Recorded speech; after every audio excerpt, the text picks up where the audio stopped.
ଜଗନ୍ନାଥ ହର ହର ଶମ୍ଭୁ। ଆଜି ପବିତ୍ର ଶ୍ରାବଣ ମାସ ଚାଲିଅଛି। ଶ୍ରାବଣ ମାସର ସୋମବାର ଅତ୍ୟନ୍ତ ପ୍ରିୟ। ସେ ଶ୍ରାବଣ ମାସର ସୋମବାର ହେଉ କିମ୍ବା ରାକ୍ଷୀ ପୂର୍ଣ୍ଣିମା। ରାକ୍ଷୀ ପୂର୍ଣ୍ଣିମାରେ ଶେଷ ହୁଏ ଆମର କାଉଡ଼ିଆ ପରମ୍ପରା। ପବିତ୍ର ନଦୀ ଜଳରୁ ଜଳ ଆଣି କାଉଡ଼ିଆମାନେ ମହାପ୍ରଭୁଙ୍କୁ ଅର୍ପଣ କରିଥାନ୍ତି।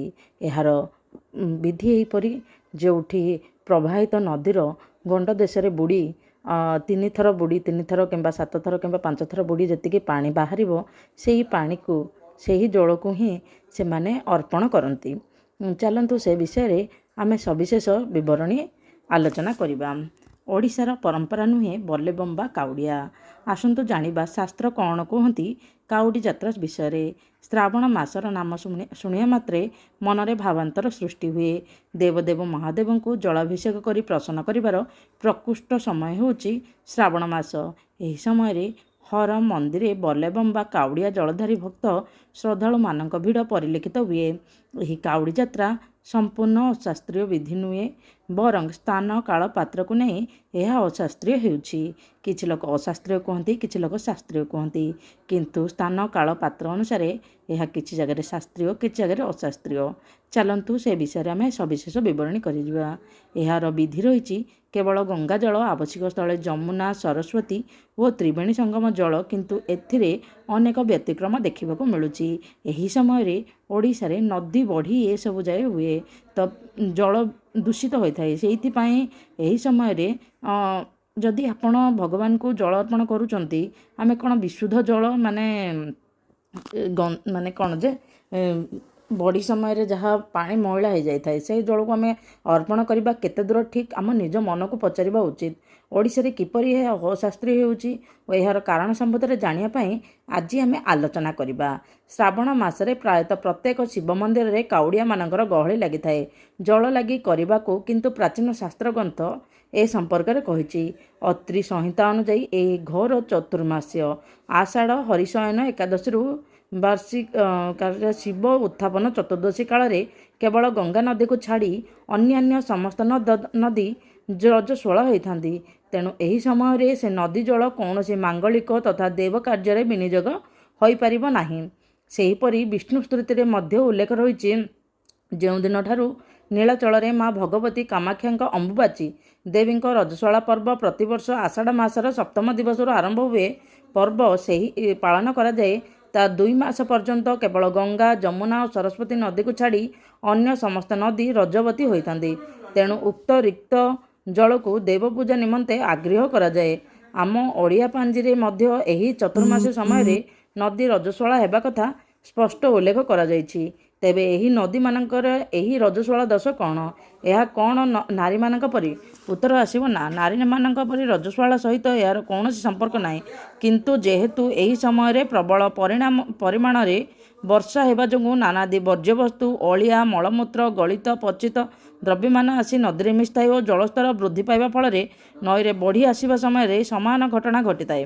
ଏହି ଗୂଢ଼ ତଥ୍ୟକୁ ଆମ ମହାନ ବିଦ୍ୱାନ ପୂର୍ବ ପୁରୁଷୋଗ ସୁନ୍ଦର ଭାବେ ରଜସ୍ୱଳା ଆଖ୍ୟା ପ୍ରଦାନ କରିଛନ୍ତି।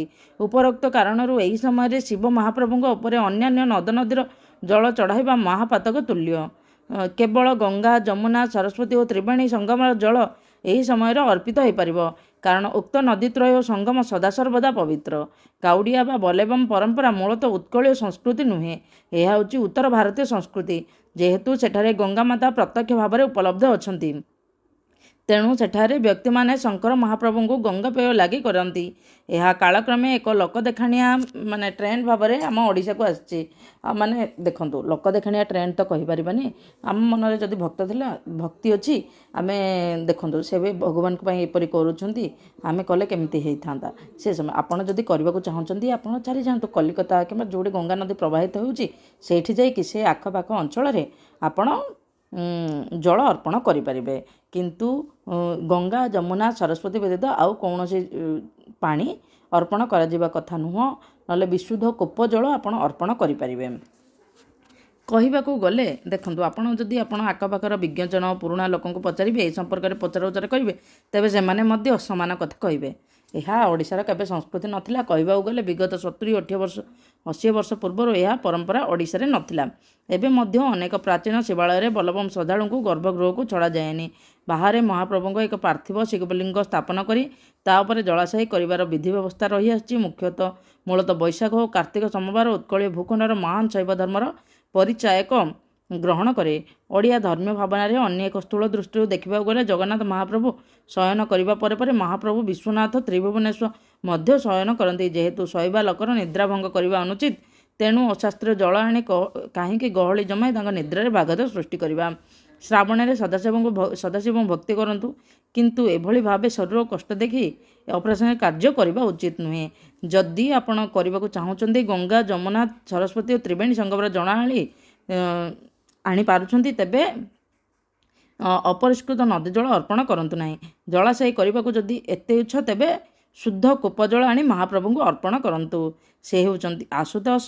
ଜୟ ଶ୍ରୀ ଜଗନ୍ନାଥ, ହର ହର ଶମ୍ଭୁ। ଏହା ହେଲା ଆମେ ବଲେବମ୍ ବା କାଉଡ଼ିଆ ଯାତ୍ରାରେ କାହିଁକି ଆମେ କିଛି ଲୋକ ଅଶାସ୍ତ୍ରୀୟ କୁହନ୍ତି, କିଛି ଜଣ ଶାସ୍ତ୍ରୀୟ କୁହନ୍ତି, ସେ ବିଷୟରେ ସବିଶେଷ ବିବରଣୀ। ଏହି କଥାଟି ଯାହା ମୋତେ ଠିକ୍ ଲାଗିଲା ମୁଁ ଆପଣଙ୍କ ଉପରେ ଆଲୋଚନା କଲି, ଯାହା ଶାସ୍ତ୍ର ସମ୍ମତ ବିଷୟରେ ଆଲୋଚନା କଲି। ଯଦି ଆପଣଙ୍କୁ ଠିକ୍ ଲାଗିଲା ନିଶ୍ଚିତ ଭାବରେ ଗ୍ରହଣ କରିବେ। ଯଦି ଠିକ୍ ଲାଗିଲାନି ଆପଣ ଗଙ୍ଗା ଦେଖନ୍ତୁ, କ୍ଷମା କରିଦେବେ ବୋଲି ବିଶ୍ୱାସ ଅଛି, କିନ୍ତୁ ଯାହା କହୁଛି ଶାସ୍ତ୍ରୀୟ ସମ୍ମତ କହୁଛି। ଜୟ ଶ୍ରୀ ଜଗନ୍ନାଥ, ହର ହର ଶମ୍ଭୁ।